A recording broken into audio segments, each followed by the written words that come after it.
बिस्मिल्लाहिर्रहमानिर्रहीम। अस्सलाम वालेकुम। UNN न्यूज़ के साथ मैं हूं सना हुसैन। चलते हैं खबरों की जानिब। शांगला के सरसब्ज पहाड़ अब सिर्फ अपनी खूबसूरती ही नहीं बल्कि कुदरती जापानी फल, जिसे मुकामी ज़ुबान में सुर्ख अमलोग कहा जाता है, इसकी वाफर पैदावार की वजह से भी पहचाने जा रहे हैं। देखिए सुहेल शहजाद की ये रिपोर्ट।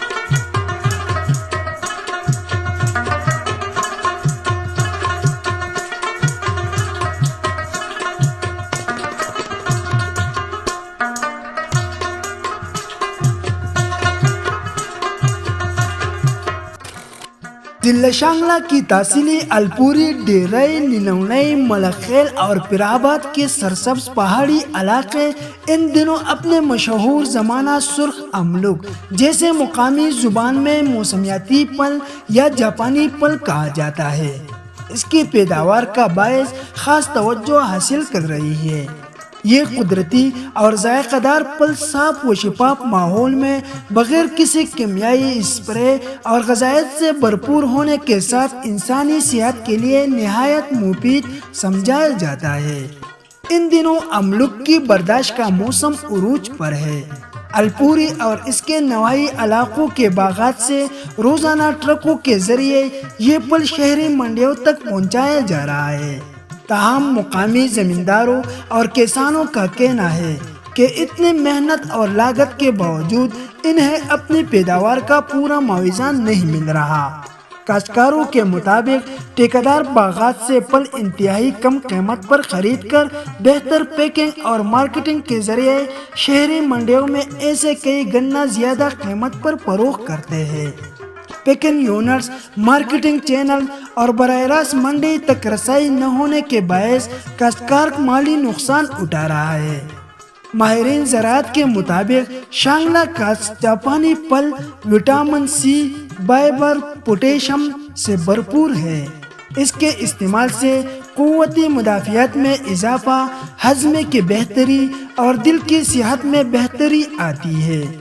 मुकामी अवाम ने हुकूमत खैबर पख्तूनख्वा और महकमा ज़राअत से मुतालिबा किया है कि काश्तकारों को जदीद तरबियत, पैकिंग यूनिट्स और मार्केटिंग सपोर्ट फराहम की जाए ताकि मेहनत का असल और जायज़ फ़ायदा किसानों को मिल सके। शांगला का जापानी फल अपनी मिठास, खुश जायका और कुदरती अफजाइश के बायस इस खित्ते की पहचान बनता जा रहा है। ज़रूरत सिर्फ इस बात की है कि इस नियामत को जदीद तिजारती बुनियादों पर फ़रोग़ दिया जाए ताकि ये फल न सिर्फ मुल्की बल्कि बैनुल अक़वामी मंडियों में भी अपनी जगह बना सके। कैमरा टीम के साथ सुहेल शहजाद, UNN न्यूज़, अलपुरी, ज़िला शांगला। मंडी बहाउद्दीन के इलाके गोजा में पैराफोर्स ने नाजायज़ तजावज़ात, गैर कानूनी सिलेंडर, पेट्रोल एजेंसियां, रेड लिस्ट अवेज़ा न करने और ग्राम फरोशी पर 48,000 रुपये जुर्माना आयद करते हुए दुकानों को सील कर दिया। Punjab enforcement and regulatory authority para ने असिस्टेंट कमिश्नर मलिकवाल गजाला यासीन चदर की हिदायत पर सख्त कार्रवाइयाँ शुरू कर दी हैं। इन्फोर्समेंट इंचार्ज मोहम्मद इस्लामा सईद के मुताबिक रेड लिस्ट अवेज़ा न करने और ग्राम फरोशी पर 48,000 रुपये जुर्माना, जबकि शहरी हदूद में गैर कानूनी गैस सिलेंडर और ऑयल एजेंसियों को सील कर दिया गया। नाजायज़ तजावज़ात पर दुकानदारों को वार्निंग दी गई। तमाम दुकानदार अपनी दुकानों का सामान अपनी हदूद में रखें। इन्फोर्समेंट ऑफिसर मोहम्मद उसामा सईद ने कहा है कि वज़ीर आला पंजाब मरियम नवाज शरीफ के अहकामात और असिस्टेंट कमिश्नर की हिदायत के मुताबिक आम शहरी को मुनासिब कीमत पर रोज़मर्रा अशिया का हसूल मुमकिन बनाया जाएगा। मलिकवाल रेलवे की बहाली कौम की खुशहाली। महकमा रेलवे ने खबर पर एक्शन लेते हुए मिलत और हज़ार एक्सप्रेस को मंडी बहाउद्दीन और मलिकवाल रूट से 2 माह बाद बहाल कर दिया, जबकि ट्रेनों की बहाली से अहले इलाका खुशी से निहाल है। हमारे ब्यूरो चीफ शहजाद शेख इस वक्त रेलवे स्टेशन पर मौजूद हैं। मज़ीद इनसे जानते हैं कि मुसाफिरों को किन मुश्किलात का सामना रहा। जी शहजाद, आगाह कीजिएगा। रेलवे की बहाली कौम की खुशहाली। जी बिल्कुल, आज मैं एक बार फिर मौजूद हूँ मलिकवाल के रेलवे स्टेशन पर। कराची के लिए मिलत और हजारा एक्सप्रेस को हालिया सुपर फ्लड में ट्रैक खराब होने पर मंडी बहाउद्दीन और मलिकवाल से बंद कर दिया गया था। चंद दिन कबल federal government inspector railway Aamir Nisar Chaudhry inspection के लिए मलिकवाल तशरीफ लाए, जहां मरकजी अंजुमन ताजरान और साफी बरादरी ने उनसे मुलाकात करके मसाइल से तहरीरी तौर पर आगाह किया।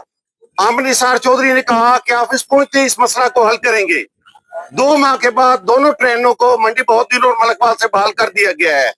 मजीद हमारे साथ ये मुसाफिर मौजूद हैं, इनसे जानते हैं कि वो इस बारे में क्या कहते हैं। یہ جی ان کی بڑی مہربانی، 2 مہینے ہو گئے ہیں بڑی پریشانی گزارے تھے اور کیا نثار مانگے، ان کی مہربانی 2 مہینے کے بعد یہ ٹرین چلائی ہے، اب مسافر جو ہے نا پریشانی سے نکل پڑے۔ مسافروں کا کہنا تھا کہ کراچی جانے کے لیے للا موسیٰ اور سرگودا سے بسوں میں سفر کرنا پڑتا تھا۔ مسافروں نے ریلوے افسران کا شکریہ ادا کیا اور ان کے لیے نیک خواہشات کا اظہار کیا۔ جی وفاقی وزیر منصوبہ بندی ترقی احسن اقبال کا کہنا ہے کہ ترقی کا سفر نہ روکا جاتا تو ہم دنیا کے 7ویں بڑی معیشت ہوتے۔ ایکسپو سینٹر کراچی میں میری ٹائم ایکسپو کی افتتاحی تقریب سے خطاب کرتے ہوئے انہوں نے کہا کہ میری ٹائم ایکسپو میں تمام مندوبین کو خوش آمدید کہتا ہوں۔ پاکستان نے میری ٹائم کے شعبے میں بہت ترقی کی ہے۔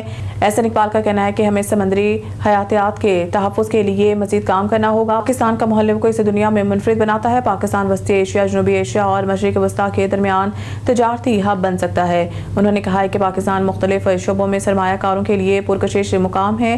توانائی، آئی ٹی اور معدنیات سمیت مختلف شعبوں میں سرمایہ کاری کے بے پناہ مواقع ہیں۔ وفاقی وزیر کا کہنا تھا کہ پورٹ قاسم سمیت تمام بندرگاہوں کو جدید بنا رہے ہیں۔ پاکستان دنیا کے لیے سمندری ٹریڈ روٹ ثابت ہوگا۔ محسن نقوی کی چودھری شجاعت سے ملاقات، بہنوئی کے انتقال پر اظہار تعزیت۔ لاہور۔ وفاقی وزیر داخلہ محسن نقوی نے مسلم لیگ کاف کے سربراہ چودھری شجاعت حسین کی رہائش گاہ پر ان سے ملاقات کی۔ محسن نقوی نے چودھری شجاعت حسین سے ان کے بہنوئی جاوید چٹا کے انتقال پر دلی افسوس اور تعزیت کا اظہار کیا۔ اس موقع پر صوبائی وزیر چودھری شافع حسین بھی موقع پر موجود تھے۔ وزیر داخلہ محسن نقوی نے مرحوم کے سالِ ثواب کے لیے فاتحہ خوانی کی اور سوگوار خاندان سے گہرے دکھ اور ہمدردی کا اظہار کیا۔ ملاقات کے دوران وزیر داخلہ نے چودھری شجاعت حسین کو داخلی سیکیورٹی اقدامات میں بریفنگ دی۔ چودھری شجاعت حسین نے ملک میں مجموعی سیکیورٹی صورتحال پر اطمینان کا اظہار کرتے ہوئے وزارت داخلہ کے انتظامات کو سراہا۔ دونوں رہنماؤں نے اس موقع پر شہدائے وطن کو شاندار الفاظ میں خراج عقیدت پیش کیا۔